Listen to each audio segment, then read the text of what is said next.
Hello, my name's Gavin. This is Genre Books, and the genre today is massive, oversized art books because it's framed in September.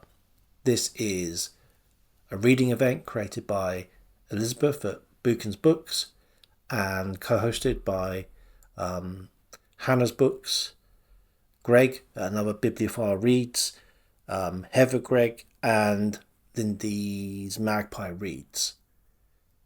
Now, I've been doing for the last few weeks a tour of the bookshelves, mostly to try and figure out where the books are, because they're all out of kilter.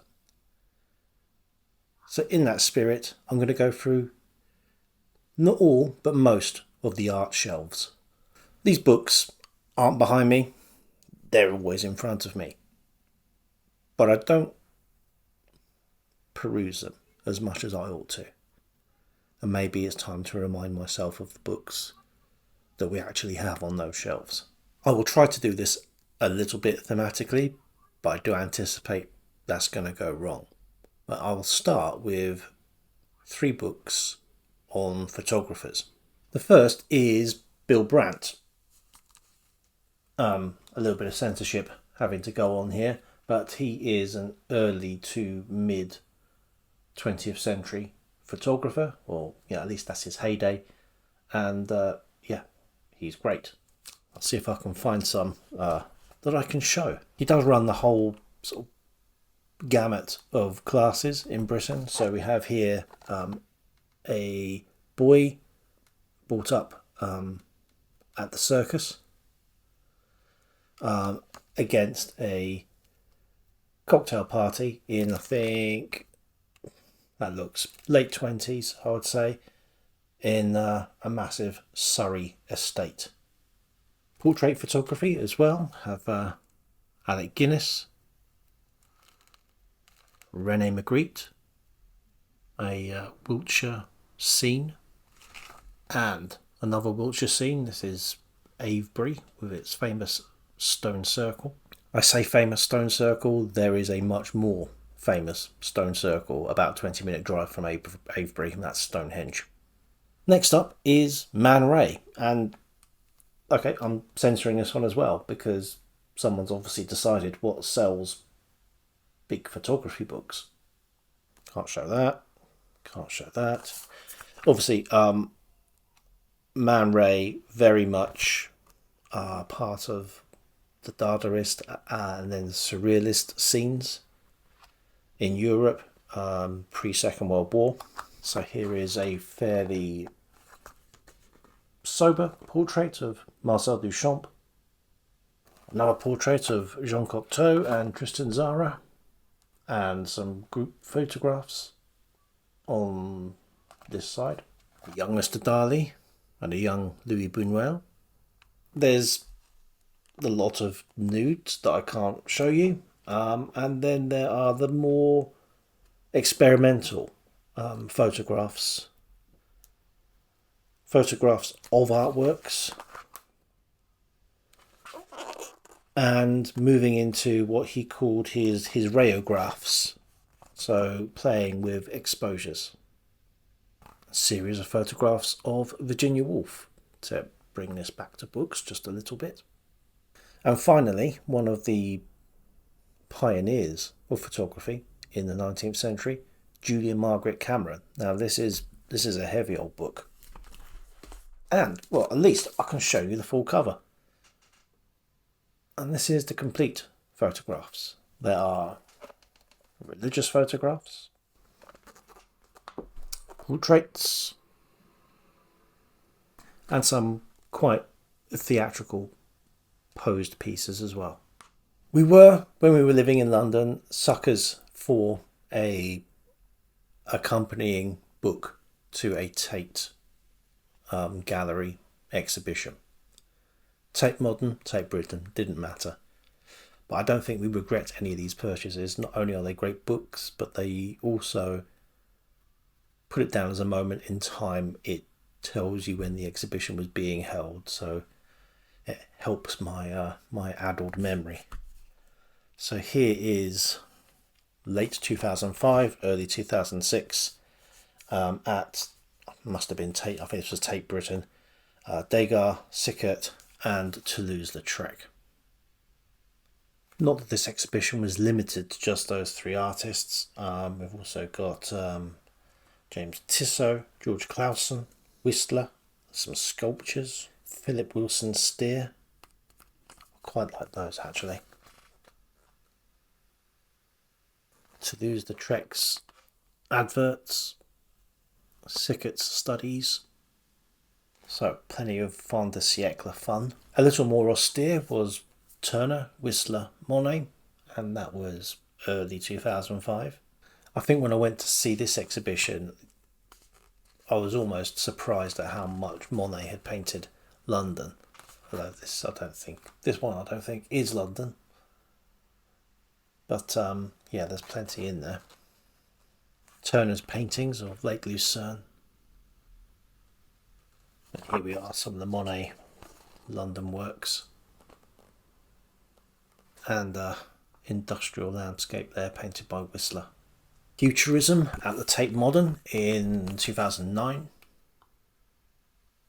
George Braque, for example. Picasso. Roberto Boccioni. Natalia Gontarova. Duchamp, Man Ray and Picabia from 2008. A very nicely designed chess set there by Man Ray. Some Picabia. Duchamp's famous fountain. And his Dada works, including his take on the Mona Lisa. And a nice selection of Man Ray rayographs. From mid-2009, constructivism, so early avant-garde Soviet art with Rodchenko and Popova. As you can imagine, in the years 1917 to 24, quite political, but striking designs. Something altogether more traditional, but it looks like we went almost at the same time in 2009 to Van Dyck and Britain, where you have a lot of stern men and women looking at you like this. Here he is with a portrait of his wife, and a very young Charles II. We go to the National Gallery as well, and that's where we went to see Renaissance Faces. So that was late 2008, early 2009. So that's Van Eyck to Titian. So Van Eyck, not Van Dyck. So Antonello de Messina from about 1475. Bellini from 1501.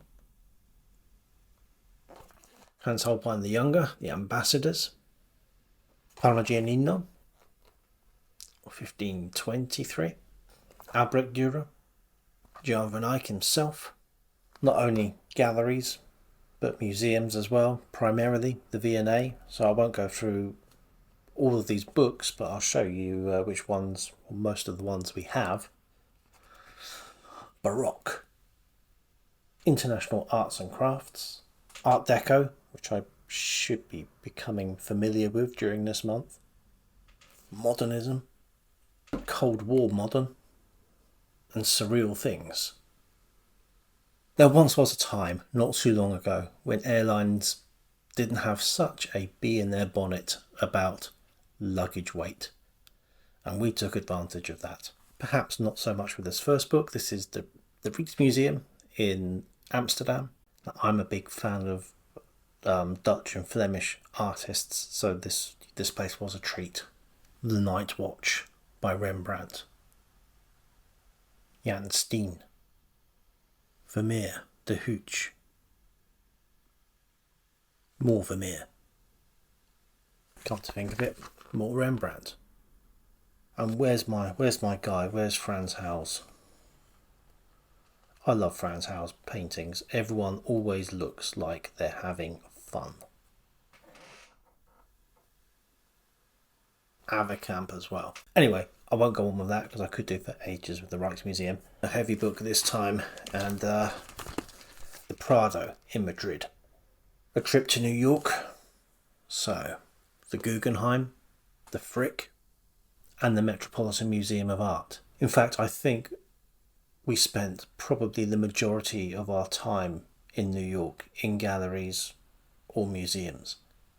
In mitigation, it was about -10 outside. And finally, and this has just been a selection of the books that we have, but I did want to end with something at least book related. So the Fitzwilliam Museum in Cambridge had an exhibition of the Cambridge Illuminations. So an entire history of illuminated manuscripts. I'm not sure how many centuries it covered, but some absolutely fantastic pieces. And I think that medieval monks were always just playing some kind of game where someone who's seen a lion describes it to someone else who has to do the drawing. Some of the bestiaries are absolutely fantastic. To be honest, it almost makes me want to learn Latin, but not quite. Oh, I was saying I didn't know how many centuries it covered. It says on the cover 10 centuries of book production in the medieval West. Not that I don't think the invention of the printing press was a very good thing. We are missing something. We did drop the Illuminations rather quickly once we could mass produce books, and we are now missing out on things like this. Well, if nothing else, this serves to remind me how many good books we've got that will pass an idle hour when I have one. But as I said, I should be finding out more about the Art Deco book for this readathon. Thanks to Elizabeth for creating the event. Thanks to all the co-hosts. It's reminded me to move away from the novels once in a while. Until next time.